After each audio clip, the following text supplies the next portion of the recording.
Hello students तो हम लोग सॉल्व कर रहे हैं डायमेंशन चैप्टर से नीट के प्रीवियस ईयर के क्वेश्चंस। और स्टूडेंट लास्ट क्लास में हम लोगों ने देखा था कि नीट के प्रीवियस ईयर क्वेश्चंस बहुत इंपॉर्टेंट होते हैं और फ्रिक्वेंटली रिपीट किए जाते हैं।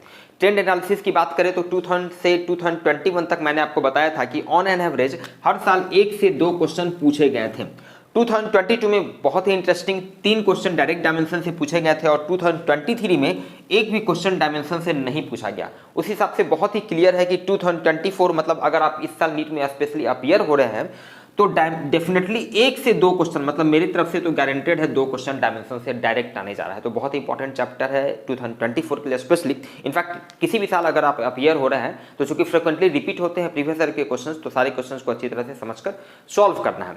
स्टूडेंट मैंने आपको यह भी बताया था कि डायमेंशन से 2 तरह के क्वेश्चन आते हैं। एक होता है डायरेक्ट डायमेंशन से, और डायरेक्ट डायमेंशन से जितने भी क्वेश्चन पूछे गए हैं उन सारे क्वेश्चन को हम लोगों ने लास्ट क्लास में सॉल्व कर लिया है।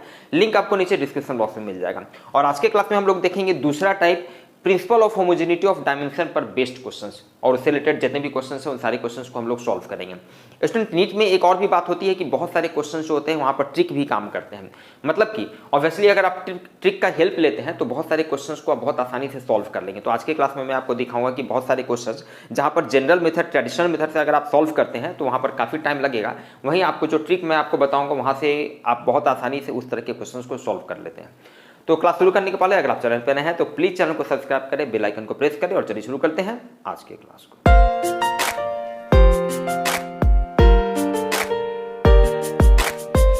स्टूडेंट तो आज के क्लास का पहला क्वेश्चन आप स्क्रीन पे देख रहे हैं। इस क्वेश्चन को स्टूडेंट हम लोग 2 तरीके से बना सकते हैं। एक तो जनरल ट्रेडिशनल मेथड होगा जिसमें थोड़ा सा टाइम लगता है, ज्यादा टाइम कंज्यूमिंग होता है, जिसको पहले हम लोग सीखेंगे। क्योंकि ट्रेडिशनल मेथड हमेशा पता होना चाहिए, ट्रिक सब जगह काम नहीं करता है। और उसके बाद हम आपको बताएंगे कि कैसे ट्रिक की सहायता से इस तरह के क्वेश्चन को बहुत आसानी से भी हम लोग सॉल्व कर सकते हैं। तो पहला ट्रेडिशनल मेथड समझते हैं। देखिए इस क्वेश्चन में क्या कहा है कि फोर्स, एक्सेलरेशन और टाइम फंडामेंटल फिजिकल क्वांटिटी है, तो हम लोगों को एनर्जी का डायमेंशन निकालना है। समझिएगा, जब ये तीनों फंडामेंटल फिजिकल क्वांटिटी है इसका मतलब ये हुआ कि एनर्जी को हम फोर्स, एक्सेलरेशन और टाइम के फॉर्म में लिख सकते हैं। अब जब एनर्जी को इन तीनों के फॉर्म में लिख सकते हैं तो इन तीनों के फॉर्म में तो बहुत तरह का एक्सप्रेशन हो सकता है कि ये तीनों का तीनों एडिशन में आ रहा हो, सब्ट्रैक्शन में आ रहा हो, या फिर कुछ एडिशन में आ रहा हो, कुछ सब्ट्रैक्शन में आ रहा हो सकता है मल्टीप्लिकेशन में, डिवीजन में। अब ये तो पता नहीं है तो कैसे लिखेंगे, कैसे सोचेंगे। समझिएगा यहाँ पर क्या है कि भाई फोर्स है, एक्सेलरेशन है और टाइम है। ये बात तो क्लियर है कि ये तीनों कभी भी ना तो एडिशन में आएगा ना ही सब्ट्रैक्शन में आएगा। क्यों नहीं आएगा? आप कभी भी फोर्स और एक्सेलरेशन को ऐड नहीं कर सकते, ना ही एक्सेलरेशन और टाइम को ऐड कर सकते हैं। रीजन बहुत ही क्लियर है। देखिए principal of homogeneity of dimension कहता ही यही है कि आप 2 सेम टाइप के ही फिजिकल क्वांटिटी को या तो ऐड कर सकते हैं या सब्ट्रैक्ट कर सकते हैं। यहाँ पर तीनों का तीनों जो है अलग नेचर का फिजिकल क्वांटिटी है, तो कभी भी ये एडिशन या सब्ट्रैक्शन के फॉर्म में तो नहीं आएगा। अब पक्का है कि या तो मल्टीप्लिकेशन या डिवीजन के फॉर्म में आएगा। तो इन जनरल समझिएगा हम इस तरह से इसको लिख सकते हैं कि ई जो है ये प्रोपोर्शनल होगा फोर्स का सम पावर x, एक्सेलरेशन का सम पावर y और टाइम का सम पावर z। ऐसा इसलिए लिख सकते हैं हम लोग क्योंकि देखिए अब ये पावर ये में हम लिख दे रहे हैं तो ये तो हम लोगों को पता नहीं है कि x का वैल्यू पॉजिटिव है या y का या z का वैल्यू पॉजिटिव है या नेगेटिव है। अगर सबका वैल्यू पॉजिटिव होगा इसका मतलब है कि ये तीनों प्रोडक्ट के फॉर्म में आ रहे होंगे। अगर किसी एक का वैल्यू भी नेगेटिव होगा इसका मतलब वो जो क्या है ऑटोमेटिक a का पावर अगर -2 है तो ये नीचे में आके क्या हो जाएगा a² डिवीजन में आ जाएगा। तो इन जनरल कहने का मतलब है कि हम ऐसा लिख सकते हैं और ये एक जनरल कंसेप्ट है। आगे भी इस तरह के बहुत बार क्वेश्चन हम लोग सॉल्व करेंगे। कहने का मतलब है कि बहुत बार नीट में पूछे गए हैं तो सब जगह यही कंसेप्ट पर हम लोग चलेंगे, यही ट्रेडिशनल मेथड होगा। ठीक है, जो भी फंडामेंटल फिजिकल क्वांटिटी आपको दे दिया गया है और जिसका निकालना है उसको इन जनरल हम इस तरह से पहले लिख देंगे। क्लियर बात है। अब चलिए यहां से ये प्रोपोर्शनलिटी साइन हम हटाएंगे तो एक कांस्टेंट ऑफ प्रोपोर्शनलिटी आएगा। मैथ से आपको पता है E इक्वल टू मान लेते हैं कांस्टेंट ऑफ प्रोपोर्शनलिटी, एक कांस्टेंट K आ गया और यहाँ पर F का पावर X, A का पावर Y और T का पावर Z।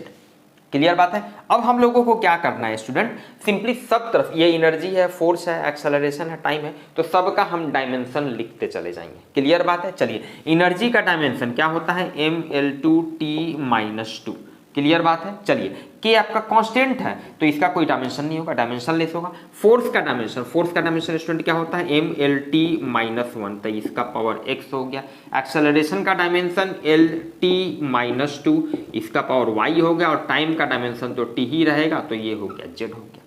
क्लियर है। अब यहाँ पर देखिए कोई कंफ्यूजन, कोई दिक्कत नहीं होना चाहिए, डायरेक्टली हम लोग यूज कर रहे हैं कि भाई एनर्जी का ये डायमेंशन होता है, ठीक है, जो कि हम लोग लास्ट क्लास में एनर्जी वगैरह का डायमेंशन बहुत बार पूछ चुका है, वहाँ पर हम लोग सॉल्व किए थे, डिटेल देखे थे। तो प्लीज़ अगर आपने पहला वीडियो नहीं देखा है तो पहले उसे देखिए, क्योंकि फिजिक्स में क्या है कि सारे कंसेप्ट जो होते हैं पीछे वाले से मैक्सिमम कंसेप्ट जो है लिंक्ड होते हैं, तो इसमें कोई दिक्कत नहीं होना चाहिए। तो सबका डायमेंशन हम लोगों ने लिख लिया। अब हम लोग क्या करेंगे, चलिए इधर तो कोई पावर नहीं है तो इधर हम ऐसे ही रहने देते हैं mL2t-2, और इधर हो क्या, देखिए सबका पावर x है, कहने का मतलब है कि m का पावर x, m का पावर x, l का पावर x, t का पावर -1 इंटू x मतलब -x हो गया, ठीक है। चलिए इधर l का पावर y, t का पावर -2y, क्लियर है। चलिए इधर t का पावर z, क्लियर है, ओके। नाउ अब हम लोग क्या करेंगे, देखिए इधर तो सारा टर्म है, सबका पावर थोड़ा सा ऐड कर देते हैं, मल्टीप्लिकेशन हो रहा है, इधर अभी यही रहने देते हैं mL2t-2, और इधर क्या हो गया, देखिए m वाला एक ही टर्म है तो m वाला एक ही टर्म रह गया, m का पावर x, ठीक है। इधर l का एक यहाँ पर टर्म है, एक यहाँ पर, इधर l का पावर x है इंटू, सब चूंकि मल्टीप्लिकेशन में है तो मल्टीप्लिकेशन में पावर क्या होगा, ऐड हो जाएगा, तो l का power x plus y, l का पावर x प्लस y, ठीक है। और इधर t का पावर -x है, इधर t का पावर z है, ये -2y भी है, तो -x -2y z सब ऐड हो जाएगा, मतलब t का पावर हो जाएगा -x -2y, और ये हो गया प्लस z, क्लियर है, ओके। चलिए अब हम लोग क्या करते हैं कि पावर को इक्वेट कर देते हैं, चूंकि इधर लेफ्ट हैंड साइड वाला टर्म और राइट हैंड साइड वाला दोनों टर्म बराबर है, भाई बराबर है तो ये तभी ना बराबर होगा कि जब इधर भी m का जो पावर है और इधर m का पावर दोनों बराबर रहेगा, l का इधर वाला पावर l का इधर वाला पावर बराबर रहेगा, समझ रहे हैं। चलिए बेसिक मैथ्स, तो यहाँ से इक्वेटिंग पावर से यहाँ पर आप एक लाइन लिख सकते हैं, अगर आप बोर्ड वगैरह की स्पेशली बोर्ड की भी तैयारी साथ साथ कर रहे हैं तो ये थोड़ा बहुत लैंग्वेज आपको पता होना चाहिए। एनीवे स्पेशली हम लोग नीट पे फोकस किए हुए हैं तो जरूरत नहीं है। तो यहाँ पर क्या होगा, देखिए अब m का पावर हम इक्वेट कर रहे हैं, तो m का पावर यहाँ पर क्या होगा स्टूडेंट, इधर m का पावर 1 है, इधर m का पावर x है, तो मतलब 1 = x, क्लियर है। तो चलिए एक तो x का वैल्यू निकल गया, देखिए इधर l का पावर 2 है, इधर l का पावर x प्लस y है, तो कहने का मतलब हो गया 2 = x प्लस y।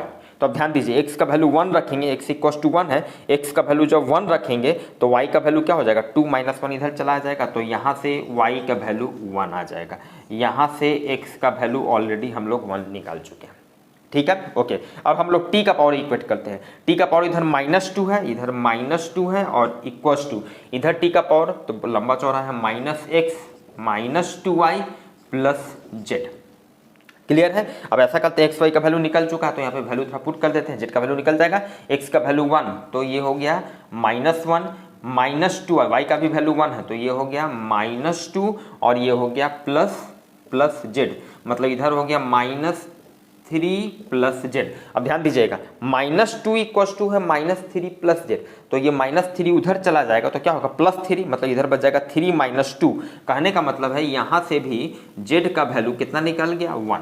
देखिए एक जगह गलती हो रही थी स्टूडेंट, यहाँ पर हम लोगों ने क्या किया, फोर्स का जो डायमेंशन है ये mLt-1, एक्चुअली फोर्स का डायमेंशन क्या होता है, mLt-2 होता है स्टूडेंट, mLt-2, ध्यान दीजिएगा। तो -2 जब ये होगा तो ये क्या हो जाएगा -2x, जब ये -2x तो यहाँ भी ये -2x, क्लियर है, तो यहाँ भी ये क्या हो जाएगा -2x, क्लियर है। चलिए जब ये -2x, x का वैल्यू 1 निकल गया है तो ये यहाँ पर क्या हो गया -2 हो गया, ये -2 प्लस जेड, ये हो गया -4, और जब ये -4 हो गया, ये -4 इधर चला जाएगा तो 4 - 2, मतलब जेड का वैल्यू स्टूडेंट कितना निकल जाएगा 2 निकल जाएगा, क्लियर है। कहने का मतलब है कि फाइनली मेरा x का वैल्यू 1 आ गया, y का वैल्यू 1 आ गया, और z का वैल्यू 2 आ गया। अब ध्यान दीजिएगा x y z सबका वैल्यू जब हम लोगों को निकल चुका है तो x का वैल्यू 1, y का वैल्यू 1 और z का वैल्यू 2, कहने का मतलब क्या हो गया कि एनर्जी का डायमेंशन जब हम लोग बात करेंगे, ध्यान दीजिएगा एनर्जी का डायमेंशन जब हम इधर लिख रहे हैं तो देखिए k तो डायमेंशन लेस है, तो सिंपली फोर्स का पावर अप कर दीजिए x, मतलब फोर्स का पावर x का वैल्यू 1 हो गया, f रह गया, a एक्सेलरेशन का पावर क्या रह गया 1, तो y का वैल्यू चूंकि 1 है तो 1 रह गया, और t टाइम का पावर z, मतलब z का वैल्यू 2 हो गया। कहने का मतलब है कि एनर्जी का डायमेंशन कितना निकल गया स्टूडेंट, ये हो गया FAT², this is your answer FAT², okay अब समझिएगा कि ये जनरल ट्रेडिशनल मेथड था, काफ़ी टाइम लगा स्टूडेंट इसमें, और संजोग से आप कह सकते हैं कि यहाँ पर थोड़ा सा देखें अभी कैलकुलेशन मिस्टेक, थोड़ा भी कहीं गलती हुआ तो आप समझ रहे हैं कि फिर आपको काफ़ी टाइम एक तो लग जाएगा, या फिर अगर गलती नहीं भी होती है तो ये काफ़ी टाइम कंज्यूमिंग मेथड है। अब इस क्वेश्चन को कैसे हम लोग आसानी से ट्रिक की सहायता से बना सकते हैं, मतलब इसके दूसरे मेथड ट्रिक की बात करें स्टूडेंट, मेथड 2, तो ध्यान दीजिएगा इस क्वेश्चन में स्टूडेंट क्या है, हम लोगों को दिया हुआ है कि फोर्स, एक्सेलरेशन और टाइम जो है वो फंडामेंटल फिजिकल क्वांटिटी है, तो एनर्जी का डायमेंशन निकालना है। ओके चलिए एनर्जी का डायमेंशन निकालना है। अच्छा एक बात हम लोगों को पता है कि एनर्जी का डायमेंशन और वर्क का डायमेंशन जो है सेम होता है, ml/t-2, एनर्जी और वर्क का डायमेंशन सेम होता है। तो यहाँ पर देखिए वर्क का डायमेंशन निकालना बहुत ही आसान है। क्यों निकालना आसान है समझिए, आंसर हमको लिखना है फोर्स, एक्सेलरेशन और टाइम के फॉर्म में लिखना है, क्योंकि ये फंडामेंटल फिजिकल क्वांटिटी है, और वर्क इक्वल टू क्या होता है, फोर्स इंटू डिस्प्लेसमेंट। तो एक तो आसानी से मेरा फोर्स वाला टर्म रह जाएगा, कैसे हम सोच रहे हैं, how to think, this is important, clear है। तो यहाँ से एक मेरे दिमाग में आया कि हम चाहे एनर्जी का डायमेंशन निकाले चाहे वर्क का डायमेंशन, दोनों का डायमेंशन तो सेम होता है, और वर्क का डायमेंशन हम आसानी से निकाल सकते हैं भाई, उसमें फोर्स आता है, तो चलो वर्क का डायमेंशन निकालते हैं। तो अब देखिएगा वर्क का डायमेंशन, वर्क इक्वल टू क्या होता है, force into displacement, force into displacement होता है। चलिए ठीक है, डिस्प्लेसमेंट को हम यहाँ पर डी से लिख रहे हैं। अब ध्यान दीजिएगा फोर्स को तो हम रहने देंगे, क्योंकि क्वेश्चन ही में कह रहा है कि फोर्स फंडामेंटल फिजिकल क्वांटिटी, तो फोर्स को हम रहने देते हैं। चलिए डिस्प्लेसमेंट, अब ध्यान दीजिएगा वेलोसिटी क्या होता है, डिस्प्लेसमेंट डिवाइडेड बाई टाइम होता है, ठीक है। तो हम डिस्प्लेसमेंट को लिख सकते हैं, displacement D equals to V into T लिख सकते हैं, मतलब ये हो गया वी इंटू टी हो गया, वेलोसिटी इंटू टाइम। चलिए फर्दर इसको एफ इंटू, अब ध्यान दीजिएगा ये वेलोसिटी जो है, वेलोसिटी हम लोग लिख सकते हैं, देखिए एक्सेलरेशन इक्वल्स टू क्या है, तो है velocity divided by time. Rate of change of velocity is known as acceleration, मतलब यहाँ से हम लोग लिख सकते हैं वेलोसिटी को लिख सकते हैं acceleration into time, cross multiplication, मतलब ये वेलोसिटी जो है ये हो गया एक्सेलरेशन इनटू टाइम, एक टाइम आपका पहले से है, और यहाँ से अब आप देख सकते हैं कि भाई FAT यही 3 फंडामेंटल फिजिकल क्वांटिटी था, इसको वर्क को हम बहुत आसानी से बेसिक फॉर्मूला की सहायता से फोर्स, एक्सेलरेशन और टाइम में हम कन्वर्ट कर लिए, तो इसको रहने देंगे यही, मतलब ये इसका डायमेंशन हो गया FAT²। तो बहुत ही आसानी से क्वेश्चन को हम लोग सॉल्व कर दिए। मूव करते स्टूडेंट हम लोग नेक्स्ट क्वेश्चन की तरफ। स्टूडेंट इस क्वेश्चन में कह रहा है a physical quantity of the dimensions of length, कोई फिजिकल क्वांटिटी है जिसका डायमेंशन लेंथ के डायमेंशन के बराबर है, that can be formed out of, और ये बन सकता है किससे किससे बन सकता है, C G एंड U²/4 पे एप्सिलॉन नॉट इज, जहां पर C आपका वेलोसिटी ऑफ लाइट है, G is the universal constant of gravitation and E is charge, ठीक है। मतलब कि कोई फिजिकल क्वांटिटी जिसका डायमेंशन लेंथ के बराबर है, और ये लेंथ जो है ये किससे किससे मिलकर बना है भाई, तो क्या क्या आपको दिया हुआ है, पहला आपको दिया हुआ है C velocity of light, C से मिलकर बना है, universal constant of gravitation G से मिलकर बना है, और तीसरा एक बना है, तीसरा वाला जो टर्म है वो है E²/4πε0, इन तीनों की सहायता से मिलकर बना है। तो अब क्या करना है, इसको हम लोगों को एक्सप्रेस करना है, इस लेंथ को हमको इसके इन तीनों के फॉर्म में एक्सप्रेस करना है। सिंपल सा बात है, आप कहें कि जैसा कि पहले वाले क्वेश्चन हम लोग सॉल्व किए थे, एग्जैक्टली सेम क्वेश्चन है। अब लेंथ को हमको इन तीनों के टर्म में हम लोगों को लिखना है, तो इन जनरल जब हम लोगों को रिलेशन पता नहीं है तो हम लोग लिख सकते हैं ना कि लेंथ क्या है, ये प्रोपोर्शनल है C का सम पावर x, G का सम पावर y, और ये जो टर्म है E²/4πε0 इसका सम पावर z। क्लियर बात है, लिख सकते हैं इन जनरल, पहले वाले क्वेश्चन में ही डिस्कस किए। अब चलिए यहाँ से ये प्रोपोर्शनलिटी साइन हटाएंगे तो एक कांस्टेंट ऑफ प्रोपोर्शनलिटी आएगा, यहाँ पर इक्वल का साइन आ गया, और कांस्टेंट ऑफ प्रोपोर्शनलिटी को हम k लिख रहे हैं, तो इधर हो गया C का सम पावर x, G का पावर y, और E²/4πε0 का पावर z। अब ये पावर का वैल्यू निकालने के लिए हम लोग क्या करेंगे, दोनों तरफ सबका डायमेंशन, हर टर्म का अलग अलग डायमेंशन लिखेंगे, डायमेंशन का सब पावर आएगा, इधर सारे वाले पावर को अपना ऐड कर देंगे, फिर पावर को इक्वेट करेंगे, एक्स वाई जेड का वहाँ पे एक रिलेशन निकलेगा हम लोगों को, वहाँ से एक्स वाई जेड का वैल्यू मिलेगा, और फाइनली उस एक्स वाई जेड का वैल्यू यहाँ पर पुट कर देंगे तो पता चल जाएगा कि किस तरह का रिलेशन है। क्लियर बात है। चलिए तो अब यहाँ से हम लोग क्या करते हैं, सबका डायमेंशन हर तरफ लिखना शुरू करते हैं। अब यहाँ पर हम लोगों को सबका डायमेंशन पता होना चाहिए। लेंथ का डायमेंशन तो सिंपली एल हो जाएगा, कैपिटल एल हो जाएगा, उसमें कोई दिक्कत नहीं। सी वेलोसिटी ऑफ लाइट, देखिए इसका डायमेंशन वेलोसिटी है तो L T minus 1। G universal constant of gravitation, ध्यान दीजिएगा ये डायमेंशन हम लोग लास्ट क्लास में निकाल चुके हैं, नीट में क्वेश्चन ये रिपीट भी हो चुका है, इंपॉर्टेंट भी है, और इसका डायमेंशन इतना होता है। अब इसका डायमेंशन कैसे निकालेंगे आप समझ रहे हैं, न्यूटन लॉ ऑफ ग्रेविटेशन हम लोग यूज कर लेंगे, F = G m1 m2/r²। तो वहाँ से बहुत आसानी से जी का डायमेंशन निकल जाएगा। क्लियर है। अब यहाँ पर इस टर्म का डायमेंशन हम लोगों को नहीं पता है, तो ये हम लोग निकाल लेते हैं। ये जो एक्सप्रेशन आप देख रहे हैं, इस टर्म को देखने मात्र से ही आपके ध्यान में कूलम्ब्स लॉ आ जाना चाहिए। ये कूलम्ब्स लॉ क्या होता है, F = 1/4πε0। देखिए 1/4πε0 Q1 Q2 चार्ज का मल्टीप्लीकेशन, तो यहाँ पर दोनों क्या है, दोनों सेम चार्ज है, इलेक्ट्रॉनिक चार्ज है E, तो Q1 Q2 मतलब E × E, तो E² आएगा /R²। तो वहाँ से इस टर्म का डायमेंशन हम लोग नहीं निकाल लेंगे। देखिए यहाँ पे निकालते हैं। अब यहाँ पर क्या होता है, Coulomb's law F = Q1 Q2 1/4πε0, तो 1/4πε0 Q1 Q2 पहला वाला भी चार्ज E है, इलेक्ट्रॉनिक चार्ज, दूसरा चार्ज भी E है, डिवाइडेड बाई R², दोनों चार्ज के बीच का डिस्टेंस। क्लियर है। अब यहाँ से देखिए ये E² बाई 1/4πε0 इधर एक तरफ कर देते हैं, तो यहाँ से क्या हो जाएगा, ये R² इधर चला जाएगा, इधर बच जाएगा E²/दिस, मतलब E²/4πε0 इधर एक तरफ बच गया, R² को क्रॉस मल्टीप्लीकेशन किए तो ये हो गया FR² हो गया। क्लियर है। अब इसका डायमेंशन अगर हम लोग निकालेंगे तो F का डायमेंशन लिखिए, ये R² का डायमेंशन लिखिए, F फोर्स का डायमेंशन क्या हो जाएगा, MLT-2। R क्या है, डिस्टेंस होता है दोनों चार्ज पार्टिकल के बीच का, मतलब लेंथ हो गया, तो L का स्क्वायर, और यहाँ से ये जो टर्म है इसका डायमेंशन कितना निकल गया, ML3T-2 निकल गया। चलिए अब सबका डायमेंशन हम लोग पुट करते हैं। इधर ध्यान दीजिएगा, इसका डायमेंशन सिंपली लेंथ है तो L है। चलिए ये K क्या है, कांस्टेंट है, तो डायमेंशनलेस है, इसका कोई डायमेंशन नहीं होगा। C वेलोसिटी ऑफ लाइट है, तो इसका डायमेंशन हो गया LT-1 का power x। G universal constant of gravitation, इसका डायमेंशन क्या हो गया, M-1L3T-2 और इसका पावर y। क्लियर है। चलिए अब ये वाला जो टर्म है इसका डायमेंशन हम लोग निकाल चुके हैं, ये कितना है, ML3T-2 और इसका पावर z। क्लियर है। अब हम लोग क्या करते हैं, सब तरफ पावर, पहले इधर वाला पावर सब ऐड कर लेंगे। अच्छा इधर ध्यान दीजिएगा, इधर लेंथ है, बाकी कोई टर्म नहीं है, तो ऐसा करते हैं हम लोग सिंपली इसको लिख सकते हैं, m का पावर 0, L का पावर तो 1 ही रह गया, 1 है, और t का पावर 0, इसको हम ऐसे भी लिख सकते हैं, कोई दिक्कत नहीं है। चलिए अब इधर हम लोग सब क्या करते हैं, एक साथ कर देते हैं। देखिए इधर m वाला दो टर्म, ये आपका इधर m का पावर -1 का पावर y है, तो मतलब -y है, m का पावर -y यहाँ पर है, यहाँ पर m का पावर z है, इधर -y, इधर m का पावर z, तो -y और +z है, m का पावर -y + z।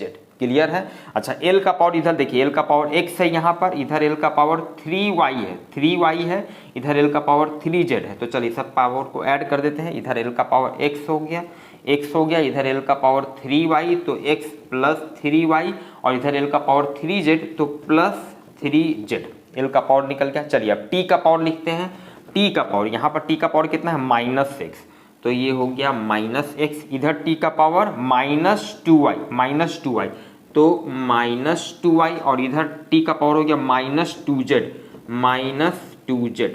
क्लियर है। चलिए अब सारे पावर को हम लोग कर लिए, अब सिंपली पावर को क्या करेंगे, इक्वेट करेंगे, m का पावर, L का पावर और t का पावर। नाउ तो हम लोग जब इक्वेट करेंगे एक एक करके, m का पावर को इक्वेट करते, देखिए इधर m का पावर इक्वेट कीजिएगा, तो इधर m का पावर 0 है, इधर m का पावर -y + z है, मतलब ये हो गया 0 = -y + z। क्लियर है। इधर L का पावर देखिए 1 है, इधर L का पावर 1 है, और इधर L का पावर कितना है, x + 3y + 3z। क्लियर है। चलिए ठीक है। इधर t का पावर देखिए 0 है, t का पावर 0 है, और इधर t का पावर कितना है, -x -2y -2z। क्लियर है। चलिए तो अब 3 इक्वेशन है हमारे पास और 3 अननोन है x y z, ऑब्वियसली तीनों का वैल्यू निकलेगा, तो इसका वैल्यू निकालते हैं हम लोग। स्टूडेंट ऐसा करते हैं कि यहाँ पर ये 3 इक्वेशन है, इन तीनों को इक्वेशन नंबर 1, 2 और 3, ये तीनों इक्वेशन को 1, 2 और 3 मान लेते हैं इस तरह से। अब ध्यान दीजिएगा एक एक करके, यहाँ पर पहले वाले इक्वेशन से बहुत ही क्लियर है कि 0 = -y + z, मतलब -y इधर जाएगा तो क्या हो जाएगा, इधर y, और = इधर z बच जाएगा। कहने का मतलब है कि पहले वाले इक्वेशन से हम लोगों को क्या मिल रहा है, y = z, y और z का वैल्यू बराबर है। चलिए ठीक है। अब अगर y और z में एक और रिलेशन मिल जाए तो आसानी से y और z का वैल्यू निकल जाएगा, y और z का वैल्यू निकल जाएगा तो किसी एक में रख देंगे, 2 और 3 में से, तो x का वैल्यू निकल जाएगा। चलिए अब ध्यान दीजिए 2 और 3 में यहाँ पर क्या है, इधर x है, इधर -x है, तो अगर 2 और 3 को हम ऐड कर दें तो x वाला टर्म मेरा क्या हो जाएगा, कैंसिल हो जाएगा। ठीक है, तो दोनों और 2 और 3 को जब हम ऐड करेंगे तो ध्यान दीजिएगा लेफ्ट हैंड साइड में क्या होगा 1 + 0 मतलब 1 बच जाएगा। लेफ्ट हैंड साइड में ये दोनों को हम क्या कर रहे हैं, ऐड कर रहे हैं। तो लेफ्ट हैंड साइड में इधर बच गया 1 = इधर x - x 0 हो गया x का टर्म, इधर बच गया 3y - 2y। ध्यान दीजिएगा 3y में से एक -2y मतलब एक y बच जाएगा, मतलब इधर y हो गया। उसी तरह ध्यान दीजिए 3z - 2z, z बच गया मतलब y + z। अब यहाँ से ध्यान दीजिएगा y और z दोनों का वैल्यू बराबर है, साथ ही साथ y और z दोनों मिलकर 1 हो रहा है। इसका मतलब है कि y और z का वैल्यू अलग अलग हाफ के बराबर होगा। क्लियर है? या फिर आप बेसिक मैथमेटिकल तरीके से इसको सॉल्व कीजिए तो y और z का वैल्यू कितना निकल गया, हाफ हो गया। दोनों का वैल्यू हाफ के बराबर हो गया। अब बहुत आसानी से y और z का वैल्यू किसी एक में रख देते हैं और वहां से x का वैल्यू निकल जाएगा। चलिए तो हम लोग क्या करते हैं कि इक्वेशन नंबर 2/2 2 नंबर जो इक्वेशन है इसमें y और z का वैल्यू रखते हैं। देखिए लेफ्ट हैंड साइड में क्या है 1, इधर x प्लस इधर 3y y का वैल्यू क्या है, हाफ आया है तो हो गया x + 3/2। z का वैल्यू भी क्या है, हाफ आया तो ये भी +3/2 तो ये भी हो गया +3/2। तो यहाँ से ध्यान दीजिए ये 1 = x 3/2 + 3/2 ये कितना हो गया +3 और इसीलिए x का वैल्यू कितना निकल गया 1 - 3 इधर आ जाएगा मतलब x का वैल्यू -2 निकल गया स्टूडेंट। क्लियर है? तो x का वैल्यू निकल चुका है, y और z दोनों का वैल्यू निकल चुका है। हम लोग क्या करते हैं कि लेंथ का रिलेशन निकालना था हम लोगों को कि किस तरह से लेंथ जो है ये c, g और इस टर्म पर डिपेंड कर रहा है। तो यहाँ से देखिए अब बहुत ही क्लियर है कि लेंथ जो है ये डिपेंड कर रहा है, प्रोपोर्शनल है c का पावर x। तो c का पावर x का वैल्यू कितना है -2, g का पावर y तो g का पावर y का वैल्यू कितना निकला है, हाफ, g का पावर हाफ और ये e² / 4πε इसका पावर z का भी पावर क्या है, हाफ, z का भी पावर हाफ है। इसको हम थोड़ा सा सजा के इस तरह से लिख सकते हैं कि l जो प्रोपोर्शनल है ये c² आपका नीचे चलाएगा तो 1/c² और g का पावर हाफ और ये e² / 4πε0 इसका भी पावर क्या हो जाएगा, हाफ हो जाएगा।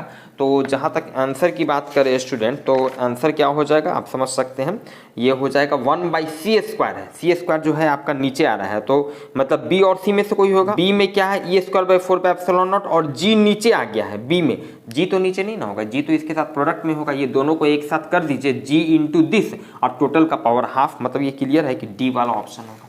क्लियर है स्टूडेंट? चलिए मूव करते हैं तो फिर नेक्स्ट क्वेश्चन की तरफ। स्टूडेंट इस क्वेश्चन में कह रहा है Planck's constant h speed of light in vacuum c and Newton's gravitational constant g are 3 fundamental constants which of the following combinations of this has the dimension of length. ध्यान दीजिएगा इस question में है दिया हुआ आपको कि planks constant h speed of light c और ग्रेविटेशनल कांस्टेंट g जो है फंडामेंटल कांस्टेंट है। तो 4 ऑप्शन दिया गया है। अब पूछा जा रहा है कि इन चारों ऑप्शन में से किसका डायमेंशन लेंथ के डायमेंशन के बराबर है। तो पहले तो बहुत बार स्टूडेंट्स क्या करते हैं कि अब एक एक करके चारों ऑप्शंस का क्या करते हैं कि डायमेंशन निकालना शुरू करते हैं और देखते हैं कि किसका डायमेंशन एल आता है, कैपिटल एल, मतलब लेंथ के बराबर आता है।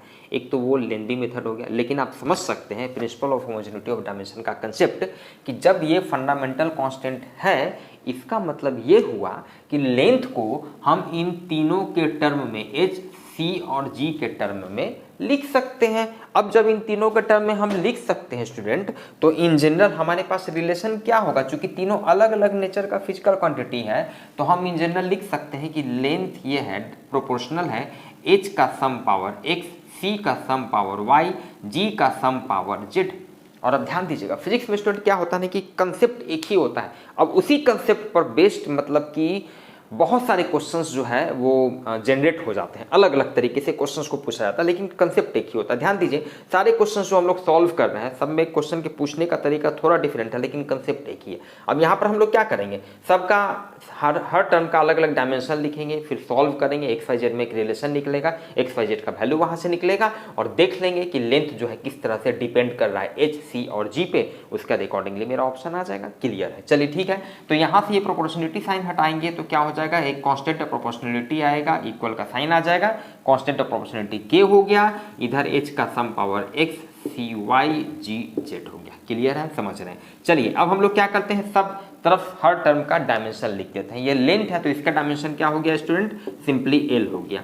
ये के है डायमेंशनलेस, इसका कोई डायमेंशन नहीं होगा। एच प्लैंक्स कांस्टेंट, अब यहाँ पर ध्यान दीजिए ये तीन जो टर्म आ रहा है एच, सी और जी, ये सब का डायमेंशन हम लोग लास्ट क्लास में निकाल चुके हैं। नीट में बहुत बार प्लैंक्स कांस्टेंट का डायमेंशन इंपॉर्टेंट है, बहुत बार पूछा जा चुका है, तो वहाँ पे फिर भी आपको रिकॉल करा दे। प्लैंक्स कांस्टेंट का डायमेंशन निकालने के लिए हम लोग क्या फॉर्मूला यूज करेंगे, H E equals to H nu, H जहाँ पे प्लैंक्स कांस्टेंट, न्यू या एफ का है फ्रीक्वेंसी होता है, तो वहाँ से हम लोग क्या करते हैं प्लैंक्स कांस्टेंट का डायमेंशन निकाल लेंगे। आप निकाल के देख सकते हैं, इतना डायमेंशन आएगा।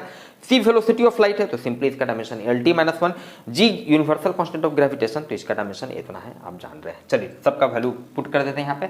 एच प्लैंक्स कांस्टेंट का डायमेंशन हम लोग लिखते हैं ml/t-1, ml/t-1 का पावर x, c का डायमेंशन हो गया LT-1 का पावर y, g का डायमेंशन हो गया m-1 L3t-2 का पावर z। क्लियर है। चलिए अब ऐसा करते हैं, इधर ये l को सिंपली हम लोग लिख सकते हैं m का पावर 0, l का पावर 1, t का भी कोई डायमेंशन नहीं है तो t का पावर 0। क्लियर है। चलिए इधर आपका सब पावर को ऐड कर देते हैं। ध्यान दीजिए यहाँ पर m का पावर x है और कोई टर्म है, इधर है m का पावर इधर -1 इंटू जेड, मतलब इधर यहाँ पर है m का पावर -z और यहाँ पर है m का पावर x, तो पावर ऐड हो जाएगा, मतलब m का पावर हो जाएगा x - z। क्लियर है। चलिए इधर l का पावर कितना है 2x है, l का पावर 2x है, इधर l का पावर y है, इधर l का पावर 3 इंटू जेड मतलब 3z है, तो सब पावर को ऐड कर दीजिए। l का पावर इधर हो गया 2x, ये हो गया 2x, यहाँ पर हो गया y प्लस y और इधर 3z मतलब प्लस 3z, मल्टीप्लीकेशन होगा तो पावर क्या होता है ऐड हो जाता है। इधर t का पावर अब लिखते हैं। चलिए यहाँ पर t का पावर कितना -x, ये हो गया -x, यहाँ पर -1 इंटू वाई -y तो -y और यहाँ पर -2 इंटू जेड तो -2z। क्लियर है। चलिए अब पावर को इक्वेट करते हैं, तो इधर m का पावर 0 है तो 0 इक्वल्स टू इधर m का पावर क्या हो गया x - z। ठीक है। इधर l का पावर 1 तो इधर l का पावर 1 इक्वल्स टू इधर l का पावर कितना हो गया 2x plus y plus 3z। ठीक है। इधर t का पावर कितना है 0 तो इधर t का पावर कितना है -x -y और -2z। क्लियर है। अब ध्यान दीजिएगा, 3 इक्वेशन है स्टूडेंट और 3 अननोन है x y z। ऑब्वियसली इन तीनों को सॉल्व करेंगे तो हमारा वैल्यू मिलेगा। मान लेते हैं कि ये पहला इक्वेशन है, ये दूसरा इक्वेशन है और ये तीसरा इक्वेशन है। चलिए पहले वाले इक्वेशन से ध्यान दीजिएगा स्टूडेंट, x और z का जो वैल्यू है वो बराबर आ रहा है, x और z का वैल्यू बराबर आ रहा है। तो अगेन अगर हम लोगों को x और z में कोई रिलेशन मिल जाए तो बहुत आसानी से हम लोग क्या करेंगे x और z का वैल्यू मिल जाएगा। x और z का वैल्यू मिलेगा तो किसी एक में वैल्यू पुट कर देंगे तो y का वैल्यू निकल जाएगा। चलिए ठीक है। अब अगेन ध्यान दीजिए 2 और 3 में, यहाँ पर 2 और 3 में यहाँ पर प्लस y है, यहाँ पर माइनस y है। अगर ये दोनों को हम ऐड करें दोनों इक्वेशन को तो y वाला टर्म कैंसिल हो जाएगा, x और z में एक और रिलेशन मेरा निकल जाएगा। तो ऐसा करते हैं कि ये दोनों को हम ऐड कर देते हैं। तो जब ये दोनों को ऐड करेंगे तो इधर देखिए लेफ्ट हैंड साइड में 1 + 0 1 हो जाएगा, इधर आपका बच जाएगा 2x - x मतलब x बच जाएगा। चलिए ठीक है। y और y टर्म कैंसिल हो गया, इधर हो गया 3z - 2z तो 3z - 2z तो इधर भी z एक टर्म बच गया।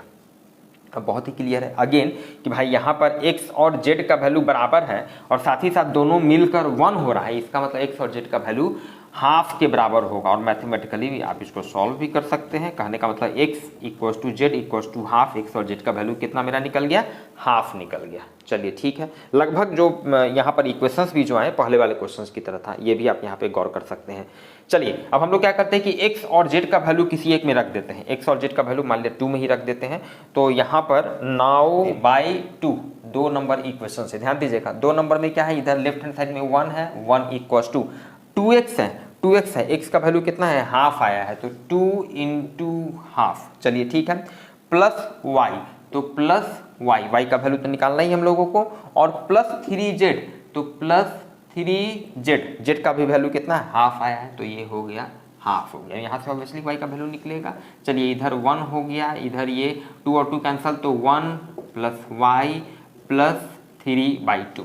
क्लियर है। ये 1 - 1 इधर गया तो 0 हो गया, ये प्लस 3/2 इधर गया तो -3/2। कहने का मतलब है कि y का वैल्यू कितना निकल गया -3/2। चलिए ठीक है। तो अब हम लोग ऐसा करते हैं कि ये जो रिलेशन था कि लेंथ जो है किस तरह से डिपेंड कर रहा है h, c और g पर, ठीक है, या फिर कहें कि किसके डायमेंशन के बराबर, ये हम लोगों से पूछ रहा था कि which of the following combinations of these has the dimension of length, किसके डायमेंशन के बराबर है। तो यहाँ पर हम लोग ये वाला इक्वेशन मान लीजिए, ये इक्वेशन जो है ये अल्फा है, इस इक्वेशन को हम लोग अल्फा मान लेते हैं। तो अब सबके तरफ हम इसका डायमेंशन जब लिखेंगे तो ध्यान दीजिएगा, ये मेरा क्या हो जाएगा, के का तो कोई डायमेंशन नहीं है, तो एल का जो डायमेंशन है ये क्या हो जाएगा, एच का सम पावर एक्स, तो एक्स का वैल्यू कितना निकल गया स्टूडेंट, हाफ, तो h का पावर हाफ हो गया। ये c का पावर हाफ, तो c का पावर y का वैल्यू कितना निकल गया, -3/2, और g का पावर कितना हो गया स्टूडेंट, g का पावर आपका हो गया z का वैल्यू कितना निकल गया है, हाफ, तो ये हो गया हाफ। अब ध्यान दीजिएगा h और g दोनों का पावर हाफ है, तो h और g को हम लोग लिख सकते हैं, ये क्या हो जाएगा √h(g), और ये हो जाएगा c का पावर -3/2, तो 1/c का पावर 3/2। तो अब यहाँ पर देख लीजिए कि किस ऑप्शन में इस तरह का फॉर्म आ रहा है, √hg और c का पावर 3/2 ये नीचे होना चाहिए, जो कि ऑप्शन नंबर ए है। So this is your answer. Move करते हैं नेक्स्ट क्वेश्चन की तरफ। स्टूडेंट इस क्वेश्चन में कह रहा है if dimensions of critical velocity vc of a liquid, कोई लिक्विड जिसका क्रिटिकल वेलोसिटी, जिसको यहाँ पर vc से रिप्रेजेंट कर रहा है, कह रहा है कि इसके डायमेंशन को हम एक्सप्रेस कर सकते हैं, और एक्सप्रेस्ड एज दिस, ये आपको दिया हुआ है ईटा का पावर x, रो का पावर y और r का पावर z। इस तरह से हम किसी लिक्विड के क्रिटिकल वेलोसिटी के डायमेंशन को हम लिख सकते हैं, जहाँ पर ये ईटा आपका कोफिशिएंट ऑफ विस्कोसिटी है, रो डेंसिटी है, और r आपका रेडियस दिया हुआ है। तो हमसे पूछ रहा है x, y और z का वैल्यू। एकदम क्लियर है स्टूडेंट, अब तक जितने भी क्वेश्चंस हम लोग सॉल्व किए सब जगह क्या कि भाई दोनों का जब डायमेंशन बराबर है तो क्या करेंगे, सबका डायमेंशन अलग अलग टर्म का डायमेंशन लिखेंगे और सारे पावर को ऐड कर देंगे एक तरफ, उसके बाद पावर को इक्वेट करेंगे, एक्स वाई जेड में मेरा रिलेशन निकलेगा, वहाँ से एक्स वाई जेड का वैल्यू निकालेंगे हम लोग। चलिए ठीक है, क्रिटिकल वेलोसिटी, ये मतलब वेलोसिटी है भाई, कंफ्यूजन नहीं होना चाहिए, किसी भी तरह का वेलोसिटी है। लास्ट क्लास में आपको हम बताते हैं इनिशियल वेलोसिटी है, फाइनल वेलोसिटी है, रिलेटिव वेलोसिटी है, एस्केप वेलोसिटी है ग्रेविटेशन में, किसी भी तरह का वेलोसिटी है, डायमेंशन में उससे कोई फर्क नहीं पड़ता है, एक ही तरह का फिजिकल क्वांटिटी सब वेलोसिटी है, तो डायमेंशन क्या होगा, LT-1 होगा। मतलब इधर VC का डायमेंशन क्या हो जाएगा स्टूडेंट, LT-1। चलिए ठीक है, इधर आपका eta coefficient of viscosity, student coefficient of viscosity का भी डायमेंशन नीट में पूछा जा चुका है, और जिसका डायमेंशन हम लोग लास्ट क्लास में निकाले थे, जिसका इतना डायमेंशन होता है। क्लियर है। चलिए तो इसका डायमेंशन हम लोग लिख देते हैं यहाँ पे ml-1 और t का पावर -1, और इसका पावर क्या हो गया, x हो गया, ईटा का पावर x। चलिए रो क्या है, डेंसिटी, ध्यान दीजिएगा। अब डेंसिटी क्या होता है, मास पर यूनिट वॉल्यूम, तो मास पर यूनिट वॉल्यूम, मास का डायमेंशन m हो गया, और वॉल्यूम का डायमेंशन क्या होगा, LQ होगा, क्यूबिक मीटर। ठीक है, तो नीचे में LQ ऊपर में जाएगा तो L का पावर -3, मतलब डेंसिटी का डायमेंशन सिंपली क्या हो जाएगा, ml-3, मतलब ये इधर हो गया ml-3 और इसका पावर y हो गया। क्लियर है।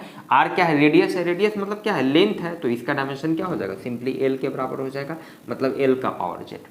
क्लियर है। चलिए यहाँ पर अगेन ऐसा करते, चूंकि m का पावर हम लोग इक्वेट करेंगे दोनों तरफ, इधर m का कोई डायमेंशन नहीं है तो इधर m का पावर 0 इधर लिख देते हैं, इधर l का पावर 1, t का पावर -1। क्लियर है, ऐसा लिख सकते हैं। अब चलिए अब हम इधर लोग देखते हैं, देखिए इधर m का पावर x है, यहाँ पर m का पावर y है। ठीक है, तो जब चूंकि मल्टीप्लीकेशन हो रहा है तो पावर क्या होगा, ऐड हो जाएगा, तो m का पावर क्या हो जाएगा, इधर x और पावर इधर y है तो प्लस y। चलिए अब l का पावर लिखते हैं, यहाँ पर l का पावर क्या है, -x है, यहाँ पर -3y है, और यहाँ पर z है। क्लियर है, तो सारे पावर को ऐड करते हैं, यहाँ पे -x तो -x, ये -3 × y -3y तो -3y, और यहाँ पर l का पावर क्या है, z, तो ये +z, सारा पावर ऐड हो गया, मल्टीप्लिकेशन हो रहा है।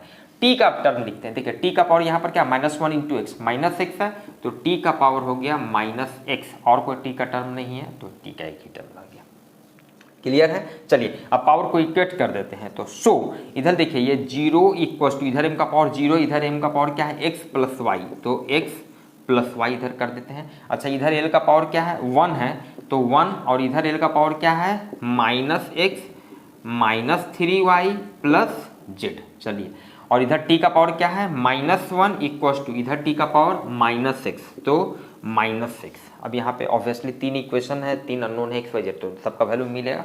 चलिए सॉल्व करते हैं। देखिए सबसे आसानी से आपका ध्यान जाना चाहिए सबसे लास्ट वाली इक्वेशन पर, और यहाँ से बहुत ही क्लियर है।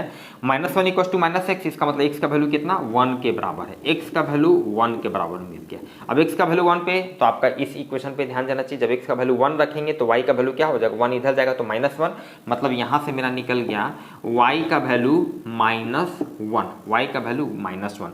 अब ऑब्वियसली आप समझ रहे हैं कि इस वाले इक्वेशन में हम सबका वैल्यू पुट कर देते हैं। इधर ये 1 है, इधर -x, तो x का वैल्यू 1 तो -1, ये -3y, तो -3 इंटू y का वैल्यू -1 है, -3 इंटू -1, माइनस माइनस प्लस, तो ये +3 लिखते हैं। चलिए अब इतना स्पीड तो जरूर रहना चाहिए भाई, नहीं है तो और ज़्यादा मेहनत अपना बढ़ाइए, इतना स्पीड होना चाहिए था नीट की तैयारी के लिए। +z, ये हो गया +z, क्लियर है। अभी तक ध्यान दीजिए 3 - 1 2 है, तो ये 2 इधर जाएगा तो 1 - 2 -1, मतलब कि इसलिए z का वैल्यू निकल गया -1। x का वैल्यू क्या निकल गया मेरा 1 - 1 -1, तो so the answer is C. आप समझ रहे हैं, this is your final answer.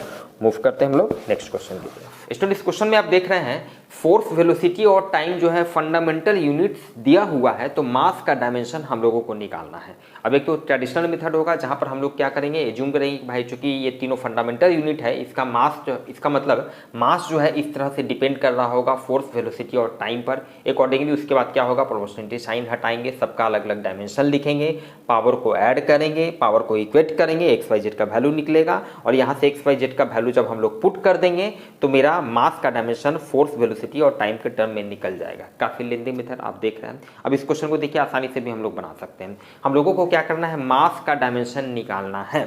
कैसे सोच रहे हैं, how to think, this is important. Mass का डायमेंशन निकालना है, और जो फंडामेंटल क्वांटिटी आपको दिया हुआ उसमें एक फोर्स वाला भी टर्म है, तो आपका ध्यान जाना चाहिए Newton second law of motion F = ma पे, चूंकि वहां पे फोर्स भी आ रहा है और मास भी आ रहा है। क्लियर है। चलिए तो F = ma, force = mass into acceleration. यहां से देखिए हम लोग लिख सकते हैं मास = फोर्स डिवाइडेड बाई एक्सेलरेशन।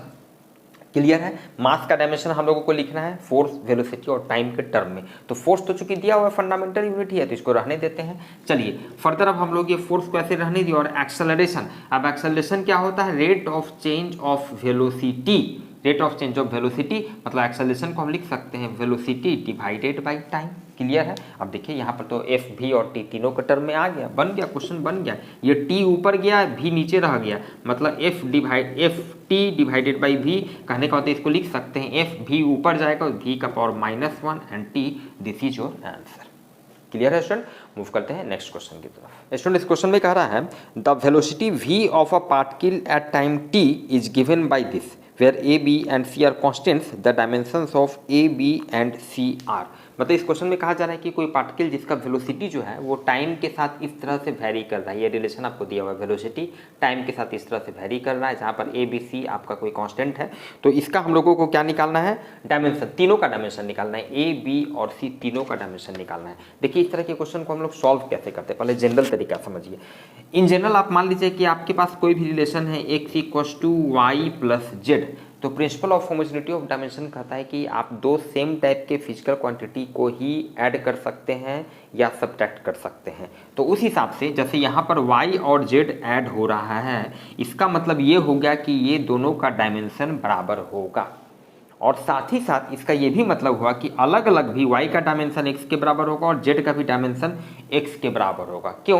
क्योंकि आप दो सेम टाइप के फिजिकल क्वांटिटी को ही ऐड कर सकते हैं। जब ये दोनों सेम टाइप का फिजिकल क्वांटिटी, अब सपोज कीजिए कि मान लिया दोनों आपका, मान लिया फोर्स है, तो एक फोर्स और दूसरे फोर्स को ऐड किए, तो दोनों फोर्स को ऐड करेंगे तो ऐसा नहीं ना कि हमको इधर मास मिल जाएगा, मिलेगा तो फोर्स ही मिलेगा।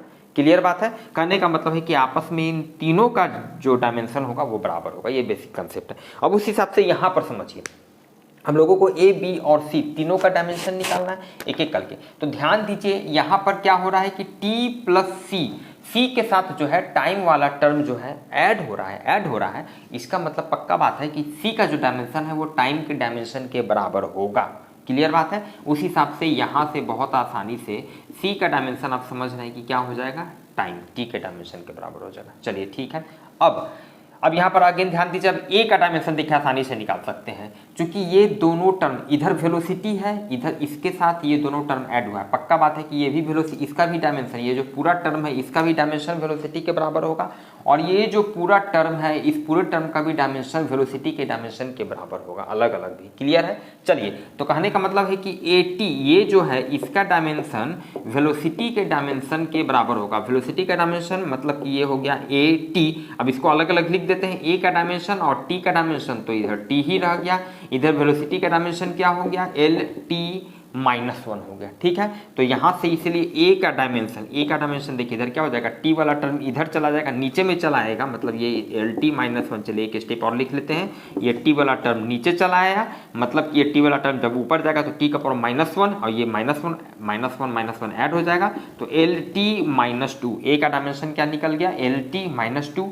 सी का डायमेंशन आपका टी निकल गया। देखते हैं चेक करके कि क्या सिर्फ यही दोनों के वैल्यू से मेरा कोई ऑप्शन सिलेक्ट होता है कि नहीं।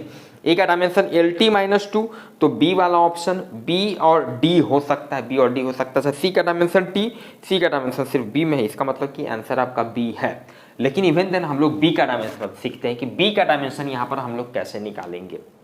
अब यहाँ पर ध्यान दीजिए, ऑल्सो यहाँ पर क्या होगा स्टूडेंट कि ये जो पूरा टर्म है इसका भी डायमेंशन वेलोसिटी के डायमेंशन के बराबर होगा। अच्छा, साथ ही साथ देखिए हम लोगों को बी का डायमेंशन निकालना है बी, और नीचे में ये टी प्लस सी, ये जो पूरा टर्म है इसका डायमेंशन क्या होगा भाई, टाइम के बराबर होगा।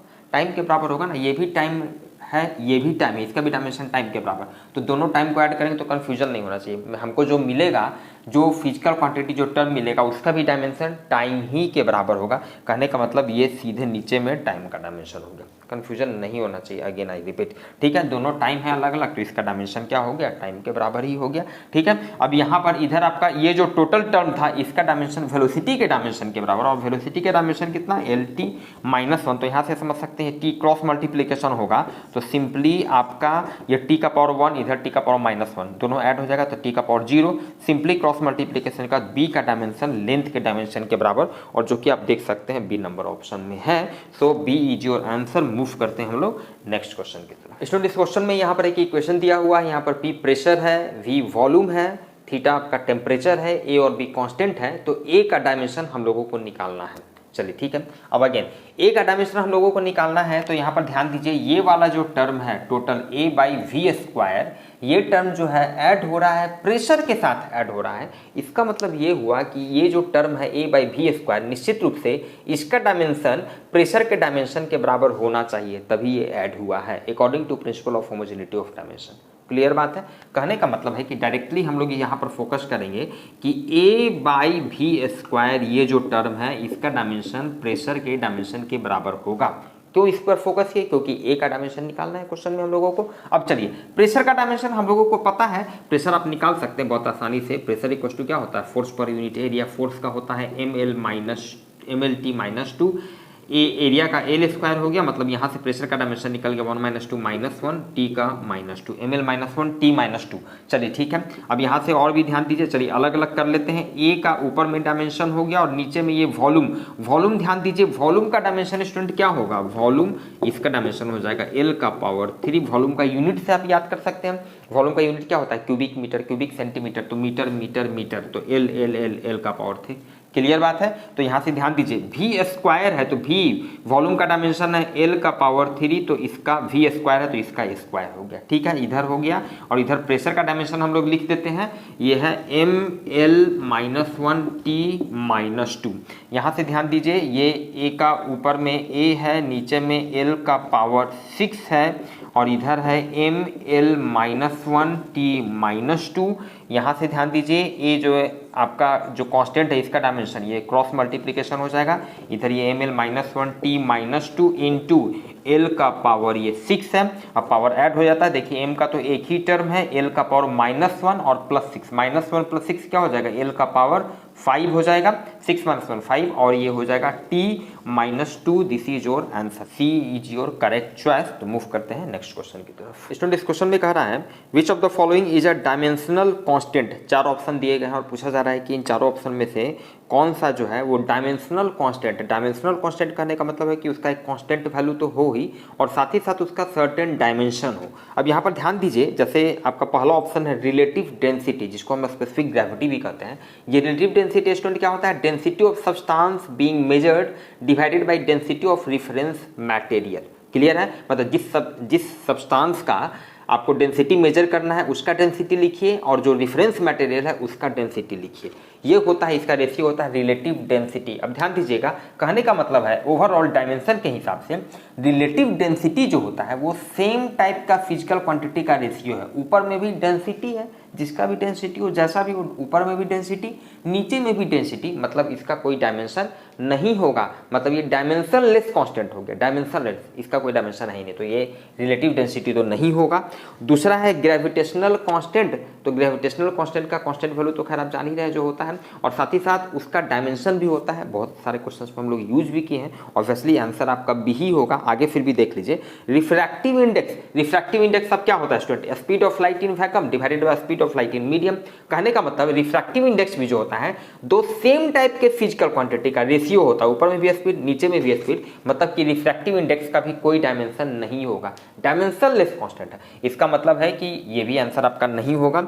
नेक्स्ट आपका क्या है, पॉइजन्स रेशियो। देखिए पॉइजन्स रेशियो क्या होता है, lateral strain by longitudinal strain, मतलब दो सेम टाइप सेम नेचर का फिजिकल क्वांटिटी का ये क्या है, रेशियो है, ऊपर में भी स्ट्रेन नीचे में भी स्ट्रेन। कहने का मतलब पॉइजन्स रेशियो का भी कोई डायमेंशन नहीं होगा, डायमेंशन लेस होगा। एंड सो फाइनली आपका आंसर क्या हो जाएगा, ग्रेविटेशनल कांस्टेंट बी। मूव करते हैं नेक्स्ट क्वेश्चन की तरफ। स्टूडेंट इस क्वेश्चन में कह रहा है turpentine oil is flowing through a tube of length L and radius R. The pressure difference between the two ends of the tube is P. The viscosity of oil is given by this relation, where V is the velocity of oil at a distance x from the axis of the tube. लंबा चौड़ा question है, आप समझ रहे हैं, लेकिन dimension के हिसाब से ध्यान दीजिए। फाइनली क्वेश्चन में हम लोगों को निकालना है द डायमेंशन ऑफ ईटा। ईटा का डायमेंशन हम लोगों को निकालना है, तो हम लोगों को मतलब है कंसेप्ट अगर नहीं समझ में आ रहा तो कोई फर्क नहीं पड़ता है डायमेंशन के हिसाब से, सिर्फ इतना हम लोगों को जानना है कि ये सब टर्म्स क्या क्या है। तो ध्यान दीजिए क्वेश्चन का लैंग्वेज पी के बारे में लिख रहा है। दूसरा जो आपका सेंटेंस है, the pressure difference between the two ends of the tube is, P जो है प्रेशर है, पी यहाँ पर प्रेशर है। अच्छा आर क्या है, आर के बारे में पहला लैंग्वेज में दिया हुआ है, पहला लाइन में, एंड रेडियस आर, आर आपका रेडियस है, ठीक है। और एक्स ऑब्वियसली क्या है, देखिए वेयर लास्ट में देखिए where V is the velocity of oil at a distance X, distance X, X इसका मतलब डिस्टेंस है। वी क्या है, वी आपका V where V is the velocity, इस इक्वेशन के बाद लिखा हुआ है वी आपका वेलोसिटी दिया हुआ है। एल आपका क्या है, पहले लाइन में लिखा हुआ है लेंथ एल, एल आपका लेंथ है। चलिए तो सबका डायमेंशन नहीं हम लोग लिख देंगे, सबका डायमेंशन निकाल के सॉल्व कर लेंगे तो ईटा का डायमेंशन निकल जाएगा। पी प्रेशर है तो प्रेशर का डायमेंशन क्या होता है, एम एल -1 टी -2। अब ध्यान दीजिएगा ये आर स्क्वायर, आर क्या है रेडियस है, तो रेडियस का भी डायमेंशन क्या होगा, लेंथ होगा, एल स्क्वायर होगा। और ये एक्स ये भी क्या है डिस्टेंस है, तो इसका भी डायमेंशन क्या होगा, एल स्क्वायर, एल होगा, मतलब एल स्क्वायर हो जाएगा। कहने का मतलब है तो यहाँ पे कंफ्यूजन नहीं होना चाहिए कि ये एल स्क्वायर और माइनस एल स्क्वायर जीरो हो गया, नहीं, दो सेम फिजिकल क्वांटिटी को आप माइनस कर रहे हैं, इसका भी डायमेंशन एल स्क्वायर है, इसका भी डायमेंशन एल स्क्वायर है, इसका मतलब यहाँ से जो ये जो टोटल टर्म है इसका डायमेंशन भी क्या होगा, एल स्क्वायर ही होगा।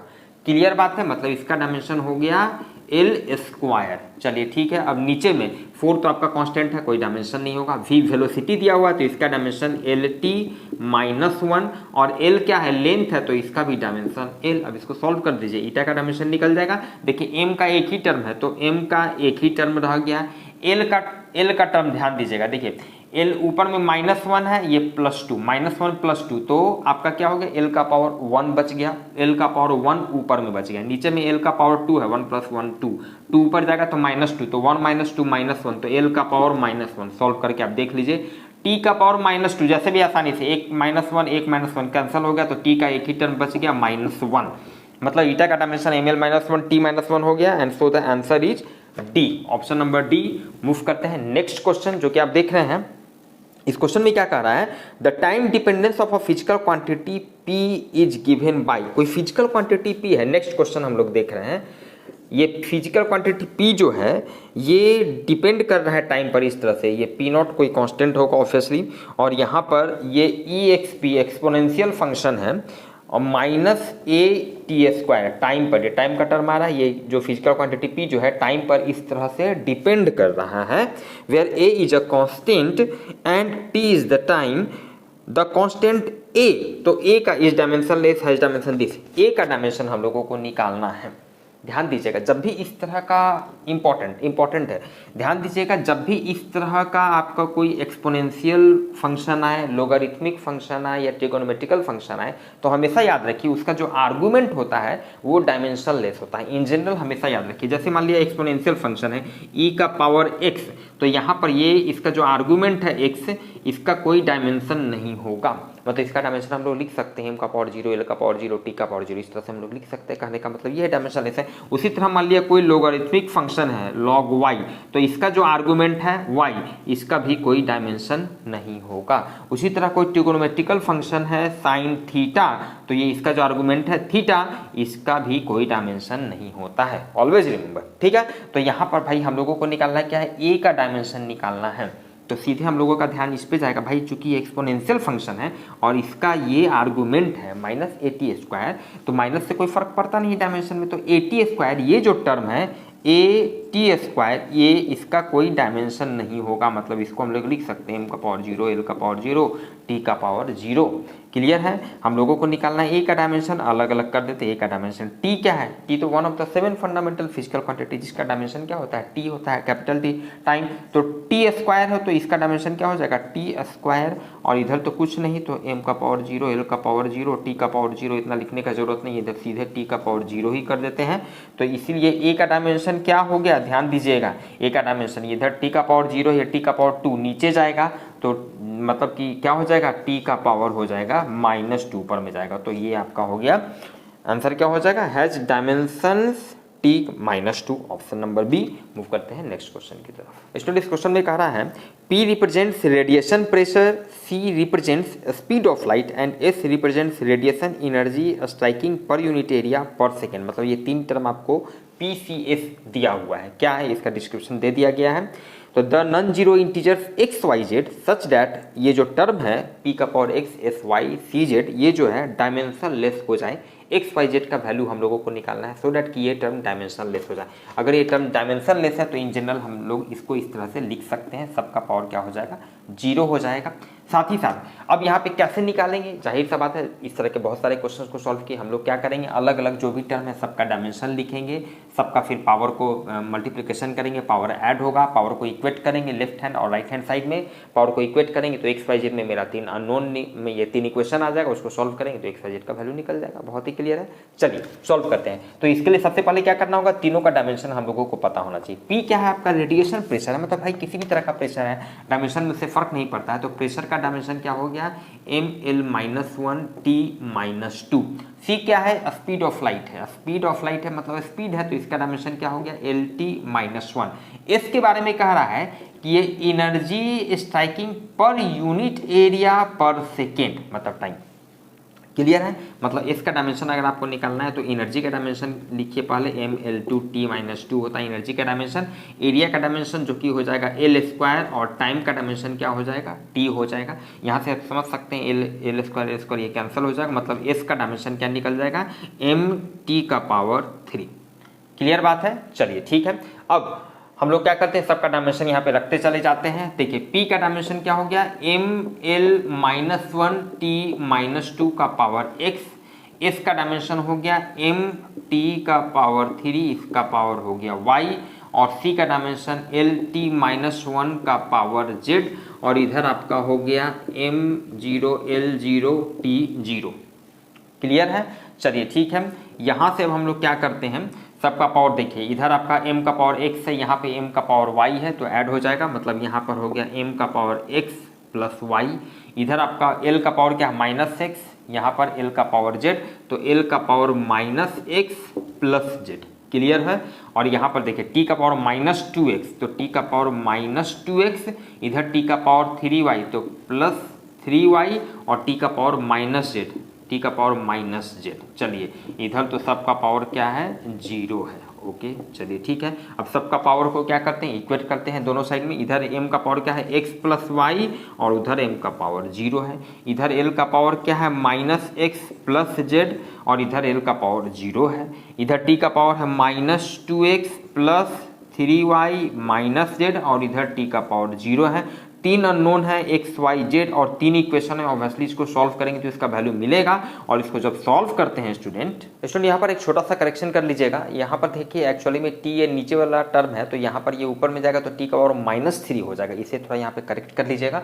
तो एस का डायमेंशन क्या हो जाएगा एम टी का पावर -3। अकॉर्डिंगली यहाँ पर क्या हो जाएगा -3y, यहाँ भी हो जाएगा -3y और इन तीनों को जब सॉल्व कीजिएगा तो एक्स का वैल्यू स्टूडेंट 1 आ जाता है, वाई का वैल्यू -1 और जेड का वैल्यू 1 और अकॉर्डिंगली आपका ऑप्शन जो हो जाता है वो सी हो जाता है।